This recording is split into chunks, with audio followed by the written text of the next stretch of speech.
Oklahoma weather can dish out some of the worst punishment in the world. Hi everyone, I'm meteorologist Aaron Tuttle. But now you can fight back by installing Class 4 impact-resistant shingles from Ferguson Roof Systems. These shingles can withstand large hail, heavy rain, and hurricane-force winds, all while keeping your home safe and dry.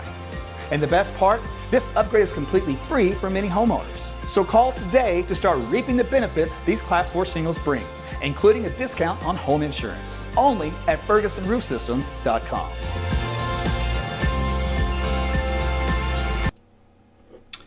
Hey there, meteorologist Aaron Tuttle back with you. It is, what time is it? It's about almost 8 o'clock. So we've been watching some storms out across northern Oklahoma.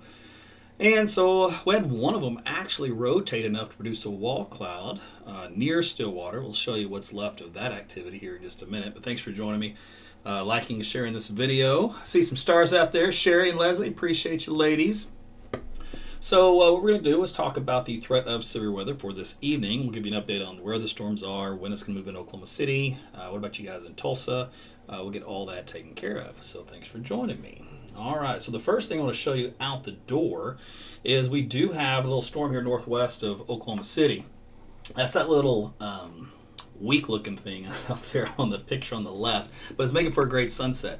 Now, if you kind of pan the camera to the right a little bit, which means we go looking to the north, you can see the line that's trying to build. So that is the cold front that's moving into north central Oklahoma. So that is going to be the line that's going to try to fire off some more storms as it moves into Oklahoma City. But that's a look here at the AT's weather cam for you. All right, so that'd be a nice sunset picture. And the temperatures out there, of course, are pretty warm. So we're about close to 90 degrees out there right now. And of course, the heat index value is a little bit higher than that throughout the day, close to 100 in many areas. All right, so let's move on to the latest. We'll go with the radar view first off.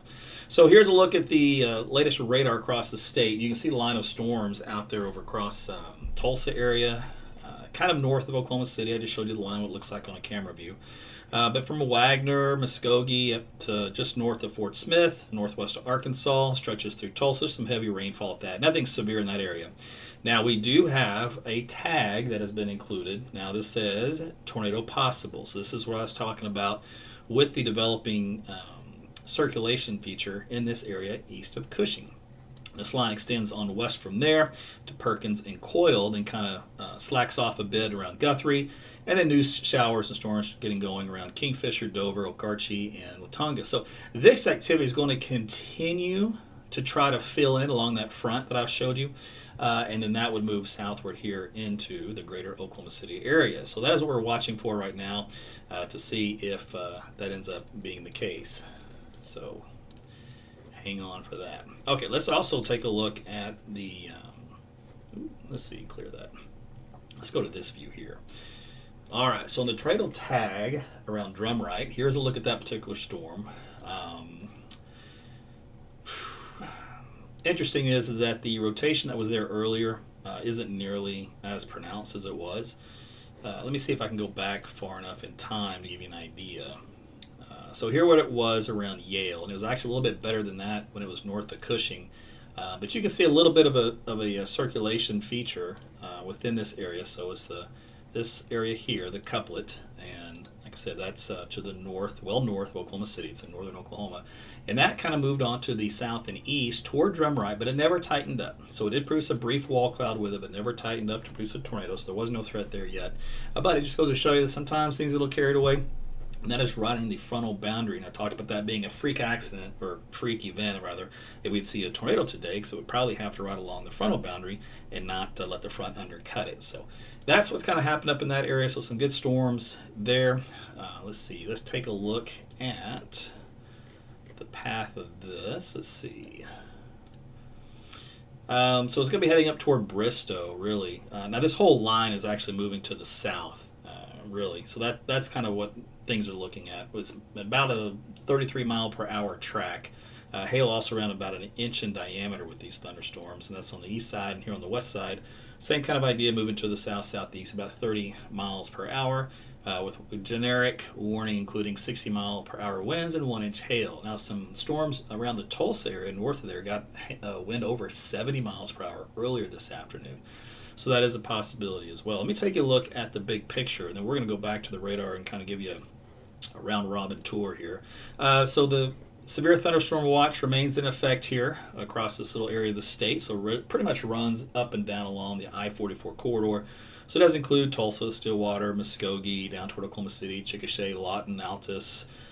Storms may struggle a bit out here in western Oklahoma, so it's not a guarantee that you guys get some activity, but that is what's on the docket here for today. The Storm Prediction Center has updated their outlook here just a moment ago. So we've got the category still keeping a moderate risk here in central and northeast Oklahoma. The tornado threat, they had like a little mini circle in northeast Oklahoma. They've reduced that to back to what it was earlier this morning, so a big blob of green. The wind, though, bright red, indicating over central Oklahoma, and the hail is also lighter or lower threshold as well. If you want to zoom into that, here's a look at Oklahoma City proper. Tornado potential low, hail up to about golf ball size in diameter, and then maximum wind speeds close to 80 miles per hour. When you look at the tornado potential, and keep in mind this is very low. They did put a little low categories. They bumped it up just a bit because of the radar signatures, what's been going on in and around the Stillwater area. So that's kind of why that's been increased just a touch. And if you look out here on the timing, of course it's now through about 9 o'clock. So we're about 8 o'clock now. So that means between 8 and 9, these storms will move out of this light blue area and then into the I-44 corridor down south and then west on 40 here in central Oklahoma.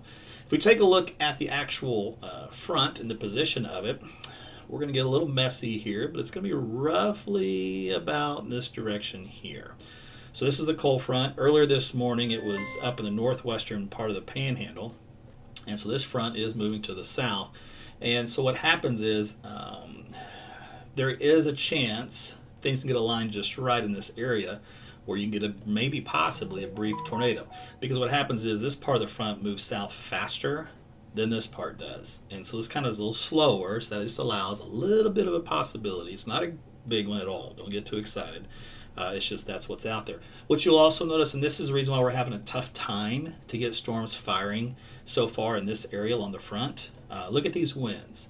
All right, they're out of the north behind the front. That's good. But out of the southwest, out ahead of the front, what you really want is a good south wind. So you want a north to south wind crushing each other, causing that convergence, forcing that lift in the atmosphere. So we're kind of lacking on that a little bit, which is why this part's hurting somewhat.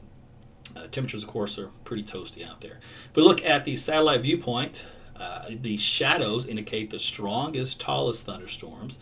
Where you see the darkest shadow, here's one here. That's the one in north central Oklahoma. And that kind of bubbles all the way east toward Tulsa. We had a very strong top out here in eastern Oklahoma. That one's kind of collapsed, which means those storms out here are weakening. So this will be the area for new, stronger storm development. With these stronger tops, the higher the tops, that means the stronger the storms. So you can see in eastern Oklahoma, that's kind of, they've had their fun and they're now settling down. So the new action will be shifting out here west along the frontal boundary. All right, what else we have for you? The forecast sounding. So this came from Norman a little while ago. You'll see this, the temperature and the dew point, green and red, as you go up with height in the atmosphere. The bigger the depression, in other words, the wider those two lines are, the more dry air is in the storm system. That's another reason why, or I should say in the atmosphere. It's another reason why the storms kind of north and west Oklahoma City are struggling to get going. They're called moisture starved. In other words, there's a lot of dry air entrainment in this, which makes them harder to get going. But once they do get going, this dry air has a tendency to come down in the form of damaging wind. So that's why there's a threat of some damaging wind with these storms as they finally do mature and develop. Wind shear, by the way, is actually fairly decent for supercell type hybrid storms built into this cluster of lines. So that's why you have that little bit of a tiny tornado threat. You also have a little bit of a hail threat with it. The significant hail parameter right here, it cuts off at about 2 inches. So we're kind of on the golf ball size level. This little line here represents golf ball size hail, which is forecasted for these storms. In other words, that's what the potential is there, given the rest of these conditions. Cape value, 4,000 joules, no cap, that kind of stuff. So that's kind of what's on the table as far as the remainder of this evening here in Oklahoma City. Let's put this together for you. So here's a look at the latest short-term model data, and you can see how it's got those line of storms in northeast Oklahoma and then kind of struggling to develop back across west and north central. But as we go through time, here's 9 o'clock. So it's got those storms moving through Oklahoma City. You can see they kind of congeal. They get a little bit stronger, and they kind of expand a little bit more out and west. So they do get a little better going once they kind of get on the south side of Oklahoma City versus the north side. And then that continues to progress to the south. Here's 11 o'clock. So it's starting to move out of the body of Oklahoma City itself, maybe still kind of lingering around Norman and point southward to Pauls Valley, etc. And then as we head in toward the midnight hour, it's now down to southern Oklahoma, stretching from Chickasha to Lawton, back down to, like I said, Pauls Valley, Paoli, probably just north of Ardmore, and then back to McAllister and Fort Smith. And then there's 1 o'clock in the morning, 2 o'clock in the morning, and 3, 4, 5. It does fall apart, though, as it gets toward the Dallas-Fort Worth area. So don't look for a whole lot of action down there in Big D. Although with the front washing out down there, you might get some better activity tomorrow afternoon. So again, to time step this for you, go backwards here in time. So this is 9 o'clock, 10 o'clock, 11 o'clock, midnight. So that's the next several hours. If you do have some outdoor activities here planned, that is what it looks like. Now, we talked about the wind threat. So here's a look at the wind gust potential. Interesting enough, the models actually did fairly good at this little pocket of wind, estimating up around 70 miles per hour. I think I saw even a higher number than that. Did I see a 90 in there? I hope not, but my goodness. So that's enough to indicate, kind of verified of what happened in a really good cluster of storms around, was it 5 o'clock in the afternoon? So as we go through time, you'll notice these kind of back into the west now. So these little pockets of wind where they get the strongest storms now move into central Oklahoma. Right along I-40 corridor, begin by 9 o'clock. Now it does indicate the wind potential with some of this weakens. So not as strong, but it still has pockets here. Here's a good pocket around the Norman area. It's got about, close to 50, 60 miles per hour. So it drops the wind speeds a little bit, briefly, but look what happens. It kicks them right back up close to 70 once that storm line kind of intensifies, once it gets south of the metro. Now, this is not going to be gospel. What it is, it just shows you there's going to be pockets of some damaging wind. For example, there's Lawton at close to 70 at midnight. So there will be some damaging wind within this line. It won't be along the entire line. It's going to be kind of pockets along the line. Rainfall amounts, really decent. They've had some brief flash flooding up here. These storms north of Tulsa, several inches of rain. So that's kind of the trend as well. Some of these where they sit and rain a little bit too long, you do get some brief flash flooding. And there's going to be pockets of 1 to 2, maybe even 3 inches down here across central and southern Oklahoma through the remainder of this evening. So once again, keep that in mind. All right, temperatures for Sunday look a lot better. We'll be back into the mid to upper 80s for across most of the state. Still some low 90s as far southwest. A little bit slightly drier air moving in, so it'll feel a little better to you also for your Sunday. Temperature-wise over the next several days, daytime high staying up around 90 degrees. Our average should be up around 93 or so here in Oklahoma City, for example. So we're running just a couple of degrees cooler, which, hey, it's not bad for the middle of July. Right around the 20th, there's some discrepancies. That's really not. We're going to quickly bust up into the upper 90s because of ridge of high pressure kind of reestablishing itself, but other models disagree, so we'll push that off to another time. Now, the hail threat, by the way, I mentioned this earlier. This is a look at the high-resolution forecast model. It shows hail sizes up to about golf ball at most, scattered, but they're very isolated. In other words, there's not a widespread deal, but it does trigger a few hailstones here in central Oklahoma, and of course some up there in northern Oklahoma from earlier today. All right, so that is a look at how everything looks overall with the forecast. Let's go back to the radar, and we'll see how things are moving there. I'm going to pull over the view here for the wind field. All right, so everything's behaving. No tornado threat at that point in time, which is good. Let me update the storm motion and check some of the parameters. The rotation track parameters are pretty benign. So we just got a good old-fashioned line of some thunderstorms here. So this is under official severe thunderstorm warning. So let me go back to this other graphic and show you the line again from west to east. It's starting to fill in a little bit better now from Guthrie westward. Remember the satellite picture where it showed those cloud tops bubbling up? So that's what it looks like underneath when you're looking at the radar view here close to the surface. All right, so let's take a look here at the latest The one around Bristow is probably the strongest. It's got some pink in here around Shamrock. So that usually indicates some decent sized hail. Algorithms right now are about 1.5 inches, so that's close to golf ball size. And again, that's around the town of Shamrock right now. That'll be moving toward Bristow here momentarily. Looks like no other small communities involved within this one, but that'll be crossing over the turnpike here soon. All right, back in toward Perkins and Agra. We've got Guthrie at about, let's see, can you see that? Yeah, you can see that.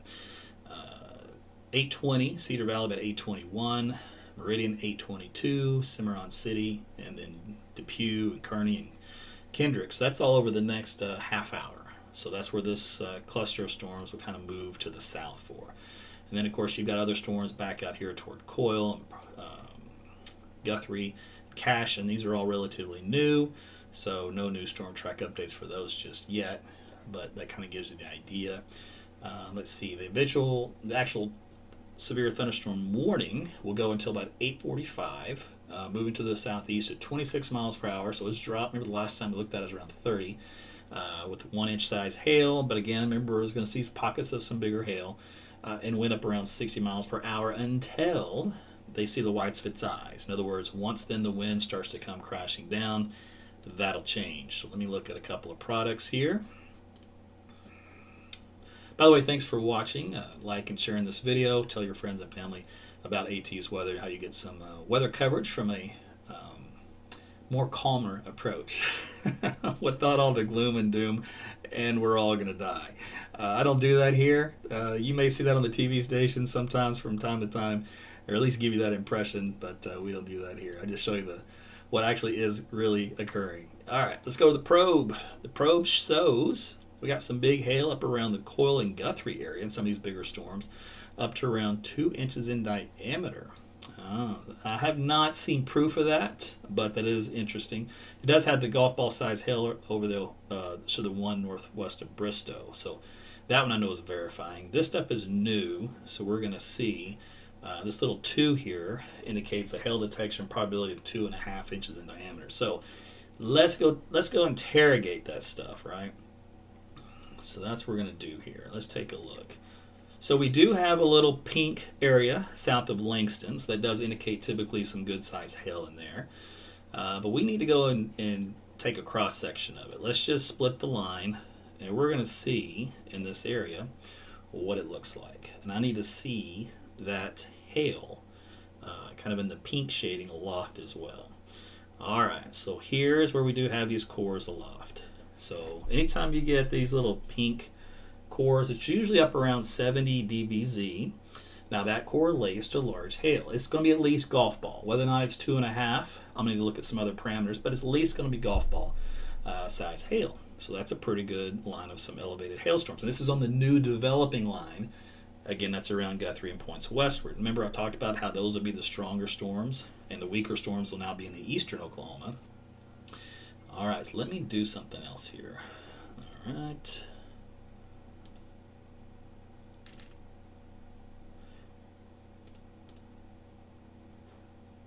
So I have to sometimes stop to think. I can't talk all the time. Brain every now and then has to do some computations. So if I get quiet on you, that's what I'm doing. I'm doing computations on the fly because I need to find out hail sizes.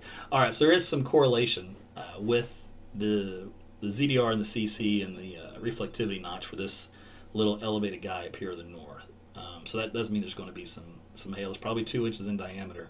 That's usually what that indicates. We can take another view of this, and we'll see how this goes. Let's try this one. Okay. So this will be outlining just where the hill cores are. So this is where that pink stuff is elevated. And you can see if I flatten it down to a two-dimensional view, it's going to be north of Guthrie and northeast of Guthrie. All right?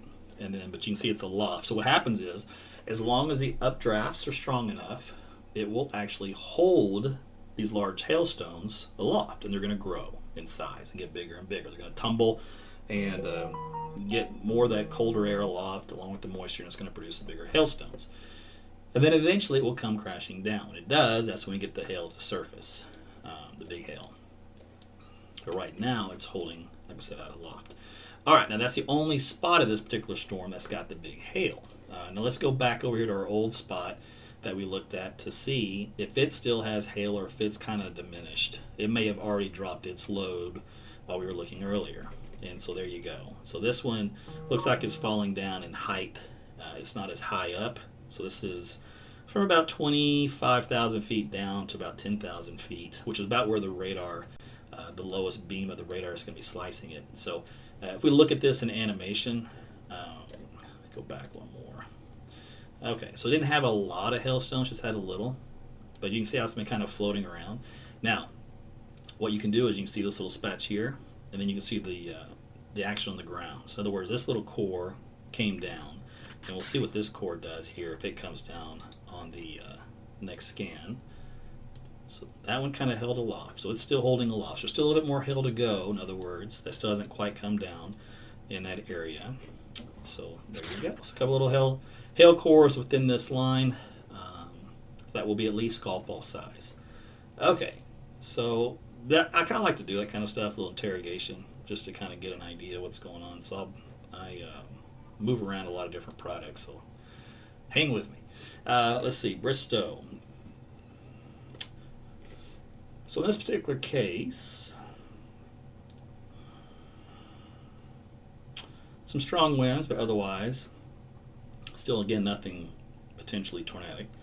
But those winds are increasing in speed just a little bit, and we're at about 3,800 feet off the ground. So we're going to see how that goes. Now this little line here in Kearney, it actually has some pretty good winds. About 2,000 feet. We're looking at about 50 miles per hour. Let me go back in time. So those winds are just now increasing. So those are getting stronger. It's along the leading edge. What we will watch for is, let's see here. We'll watch to see if any surface winds get a little bit more out of the south. Like over here in Chandler, that's kind of a south wind almost due south. Whereas back out here in the metro, we kind of have a southwest wind with a little better surface wind component that can sometimes help for the trying to get a mesocyclone to get going with a nice wall cloud and a little tornado. But so that's a helpful thing you would need to see. So we'll see what happens with that as we watch that for a little bit. Again, if you're just tuning in here in Oklahoma City, things are quiet and dry for the time being. But if you look out the window, we have a nice little round of storms out there across north and west toward Guthrie, Watonga. Now, if I pan this over to the right a little bit, you can see how that line is trying to develop. So there's some lowerings underneath there. Those are just updraft regions, so nothing overly crazy. And then this line kind of continues on to the east, northeast from there. So I'm looking due north, and then I'm looking northeast. Back, of course, it's raining out toward Chandler on the turnpike. So back out to the west we go. Nice little sunset with that little storm that we do have out to northwest Oklahoma City. All right, so that's a look at the old AT's weather cam. You go back here to the radar, and let me show you this guy here. This is the hail detector map, by the way, so it still shows at least 2-inch size hail aloft around this area just east of Guthrie. So keep that in mind. It's where the biggest hailstones will be if they do happen to come down the ground. So you guys in Guthrie on the both north side of town, west side, east side, right now you're kind of in the bullseye. As far as any other big hailstones within this developing line, there's nothing there left. And the sky here in the east is starting to weaken. That was that little hail core we had. So it's probably dropping some of its load as it makes its way toward Bristow. All right, what other kind of fun stuff can I show you? Let's take a look at the downdraft gust potential. That's a mouthful, right? So within this line, this calculates the Cape values in a downdraft. In other words, everything that goes up must come down. You have energy both ways. So with the energy aloft, it's saying the potential, in other words, the max of wind speeds calculated thermodynamically, we should be up around 70 miles per hour in some of these storms. So it's holding into the 60s to near 70. Should you get underneath one of these nice downdrafts? Let's keep going east from there. It's all about the same. So there you go. Anywhere from 60 to 70 mile per hour winds is possible within the western sides of this line. I know you guys in Tulsa going, hey, what about us? What about us? Remember, your activity is already weakened quite a bit compared to earlier, so your winds are much lower, 40 to 50, because you've been worked over. Your atmosphere is a lot more stable than it was earlier. Let's see what I can do for you, though, since there is a new warning out here. Let's update that one for you.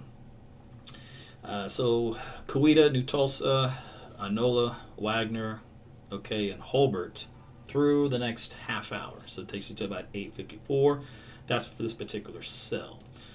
Let me switch radar sites, and we're going to go into right underneath this storm. So we're going to pick the next rad site. That'll give us a really good view as to how this storm looks. DBZ values, I'm not overly impressed, just so you know. Those are kind of weak. If I were to probe them for you, it's around 50 DBZ, so that's not high at all. That's heavy rain, but that's not anything that's typically hail related. Now you're going to get some brief flash flooding, so that still will be on the table. Take a look at winds to see if there's any concern there, and see if we've got any damaging wind gusts. All right, so there is a little potential for wind out here between Siloam Springs and Stillwell. Let's see what the winds up here, close to 50 to 60 miles per hour in the little pink areas. So that's on the table there. And then let's go back in here to Catoosa, this little heightened area of green, up around 50. So again, it's a borderline severe storm here on the east side of Tulsa. So it's not too much to worry about, other than the fact you might get some brief flash flooding. And I can always say for that deal, it's the old turnaround, don't drown. You don't want to get under a flooded roadway because you don't know if it's been washed out or whatever. Now there is a lot of lightning with this particular downdraft region over here, which was east of Tahlequah. It's up around the Stillwell area. There's a lot of lightning within this. That's where the strongest winds were, close to 60 miles per hour. So if you guys out there at Stillwell will probably get winds close to 60, a lot of lightning, very heavy rainfall. Let's see. And of course that's moving into northwestern and western Arkansas, but a lot weaker there. All right, so let's go back here into central Oklahoma. So it looks like this storm northwest of Calumet, it's got a little mid-level rotation in it. It's got a meso detection. So it just means that it's rotating, which isn't surprising. The track on this just is tracking the meso. Now this will track where the strongest part of the storm is and the hail, if any. So that's Greenfield coming up here in a couple minutes, and then Geary and Calumet through 8:45. So what you can tell is in both of these boxes outline here, these are the polygons for the warnings. So there's one and then two. If you notice, these go until the 8 o'clock hour. So what that tells you is these storms that are developing, but for them to kind of fill in between, they still have to move in Oklahoma City, which won't be till closer to 9. So if you had anything to do outdoors this evening, and you can get it done in the next 30 minutes, you can squeeze it in. But keep in mind, lightning is also an issue, and it can be dangerous. You can get struck by lightning, believe it or not even in the thunderstorm.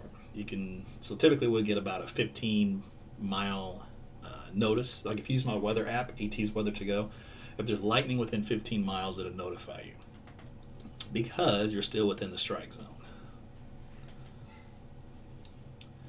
All right, let me see here. So tell you what I may do. I think what I'm gonna do is take a little break and then kind of do a little bit of sciencey science behind the scenes, and then I'll do another cut in as this line gets a little closer into Oklahoma City. So stay tuned for the live update then.